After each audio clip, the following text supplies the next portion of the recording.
Hey, so Shalom, Kaloyim La, Abnawa Yahweh, Bashem Yashai, Bashem Kaha Kodash, Kabad Laha Zakonyim, Shah Gamasa, Wahabaya, Shah Dawada, Wahabakarium, giving all praises, my honors, and my glory, and all the glory, alright? All the honors and the praises and all the glory to who the world inwardly calls God, who is Yahweh, in the name of his only begotten Son, Yahweh Shai, who the world ignorantly calls Jesus Christ. All right, as well as sending my double honors to the elders and apostles at Great Millstone, as well as a peace, love, and salutation to the Bayat Shah Dawada, which is the house of David, Wahabakarium, and the elect that are indeed risen here in these last days, as the scriptures tell us so. So it's your brother Zariah from the Boston GMS camp. Real quick, I was meditating on a few things, all right, and one main thing, I decided to share with the congregation, all right. So I'm gonna name this video something to the guys of,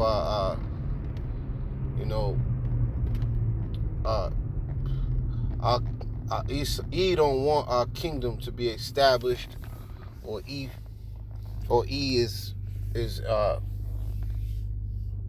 and fearful of Yasharalah's rise. All right, something to the guys of that, man.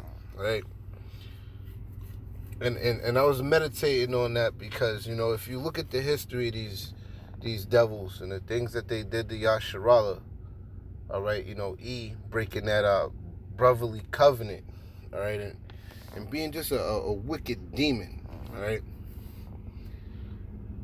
He fears, the Lord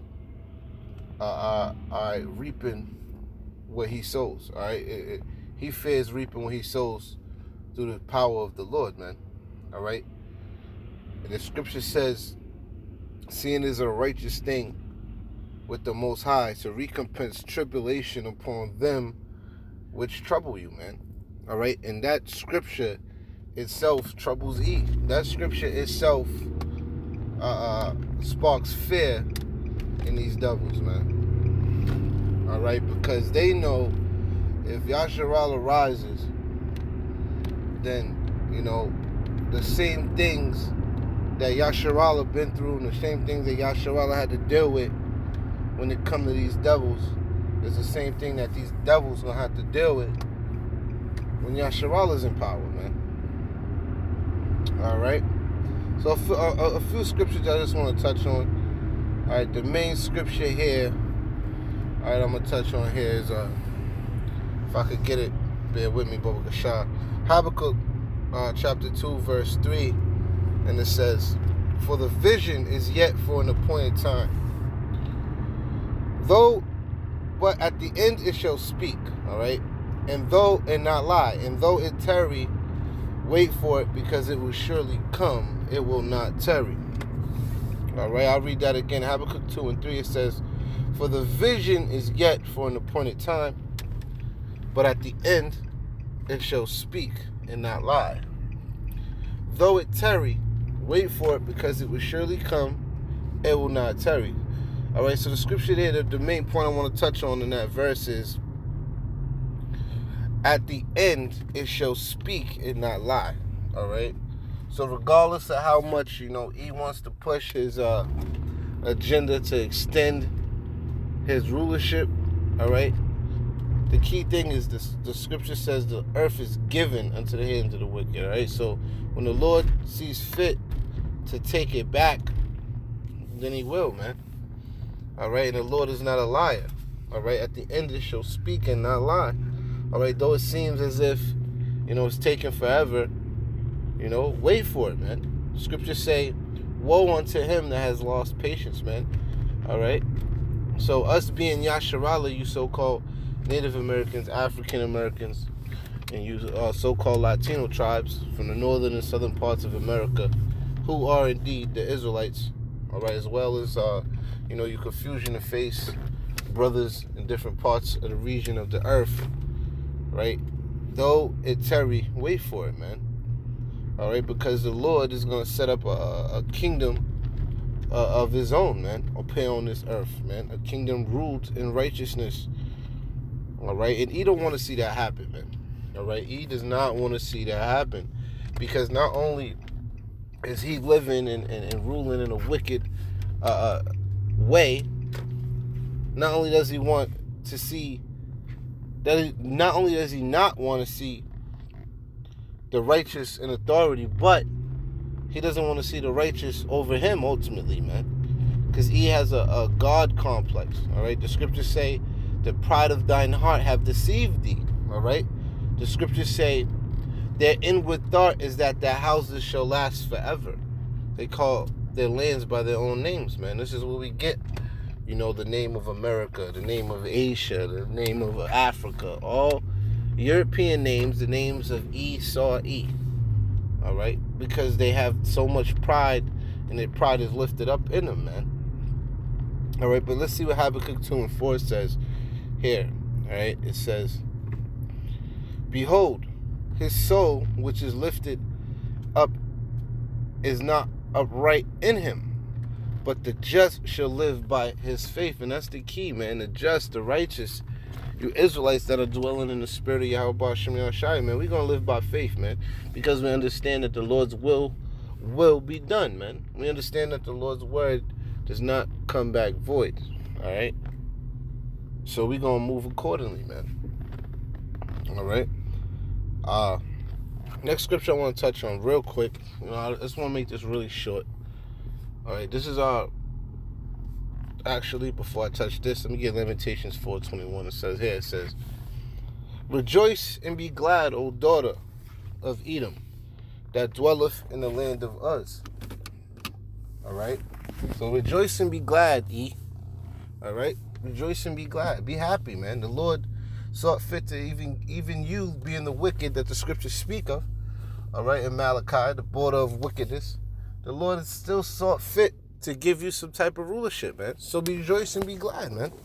Especially in this time the little bit of time that you have left. Rejoice and be glad.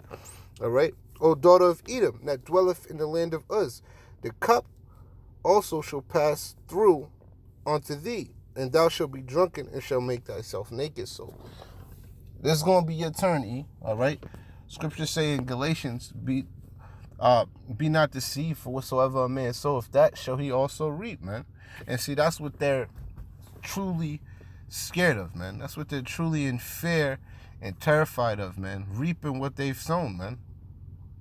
They've sown together a kingdom built on the blood of the people who actually live there, man. All right?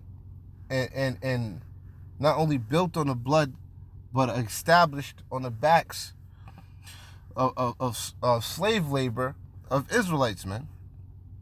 All right, so you have to reap what you sow, man. All right, the scriptures say, woe unto them that establish a city with blood and buildeth a town by iniquity, roughly paraphrasing. All right, and this is what they're scared of ultimately, man. But don't worry, Esau, all right, rejoice and be glad. All right, rejoice and be glad the fact that the Lord saw fit to even put you in power, because he could have left you, he could have had you just below which you are below all the heathens, but he could have not even set you up in power at all, man. All right, but see, the thing is, the scriptures talk about in Romans, for the same reason have I built thee up, so I could show my power in thee. All right, and this is what the Lord is doing.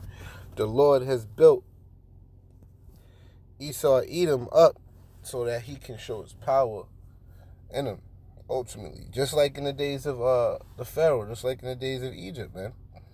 All right, man's goings are of the Lord. All right, the Most High is the judge. He put it from one up and he put it from one down. All right, so the fact that the Lord set you up, even though he set you up for a reason, just to be the punishment of Israel, he indeed set you up, man. So rejoice and be glad, man. You had your time. You had your chance. You did what you did. You took a total advantage of the rulership that you had over the earth. You ran it into the ground. You worked the backs of the chosen people of the Most High. All right, you continued the affliction, and you will have to reap what you sow. That's the scriptures, man. All right, another scripture I want to touch on. This is going to be the last one, because this shows the pride of these devils. This is on Revelation 12:12. It says, "Therefore rejoice, ye heavens, and ye that dwell in them." Talking about the earth, all you people that dwell upon the earth, man. All right, rejoice. All right. Woe to the inhabitants of the earth and of the sea. So the scripture is saying two things. It's saying rejoice, but be prepared for death and destruction. Woe. All right. For the devil is come down unto you, having great wrath, because he knoweth that he have but a short time. So the Lord is saying rejoice, because we know his time is short. But at the same time, he's going to come through with some wrath, man. He's going to put on that last tantrum, if you will. All right, he's gonna throw a tantrum because he knows, his kingdom that he's built up is dwindling. All right, it's like sand, just leaving his hand, man. And as he's trying to grab it and scoop it, he cannot, man. The scripture said we would have healed Babylon. All right, but the Lord doesn't want it healed. All right, and these devils, they're gonna come having great wrath, and they're gonna throw their little last temper tantrum, all right? Because they don't want the Lord. They don't want the Lord's people to rule, man, and they're terrified of it, man. Because when the children of the Lord are in rulership, that means they're under subjection, and not only are they under subjection, but that's when Second Thessalonians come to play. Seeing is a righteous thing with the Most High to recompense tribulation on them that trouble you. All right? That's when Galatians come to play. All right? Be not deceived, for whatsoever a man soweth, that shall he also reap, man. All right? That's when Revelations come to play. He that leadeth in his captivity shall go into captivity. He that killeth with the sword must be killed with the sword. All right, that's when Psalms 149 come to play. All right, let the saints be joyful in their beds. Let them sing the high praises of the Most High. Let a two-edged sword be in their hand. All right, to recompense tribulation upon the wicked. Roughly paraphrasing, and to bind their kings with chains and their nobles with fetters of iron. All right, this is when these come to play, man. They don't want that, man. So they're gonna have a tantrum. A temper tantrum like a child when you take away their favorite toy. All right, this is what they're going to do, and that's what Revelation 12:12 is talking about, man. All right, they're going to come with great wrath because they know their kingdom is short. So with that, I pray you were edified. I just want to bring that out because the things that are coming, man, this is not the time to be, in a state of slumberness, man, in a state of comfortability, man. All right, because it's going to get worse and worse. It's just going to wax worse and worse, man. It speaks about it. 2 Ezra 15 chapter, 16 chapter. All right, it speaks about it consistently, man. All right, so this is the time to be circumspect, man. Understand what's going on around us. So with that, I'm going to give all praises, honor, and glory to Yahweh. Ba'ashem Yahushai, Ba'ashem Rakah HaKodesh. With that, say shalom.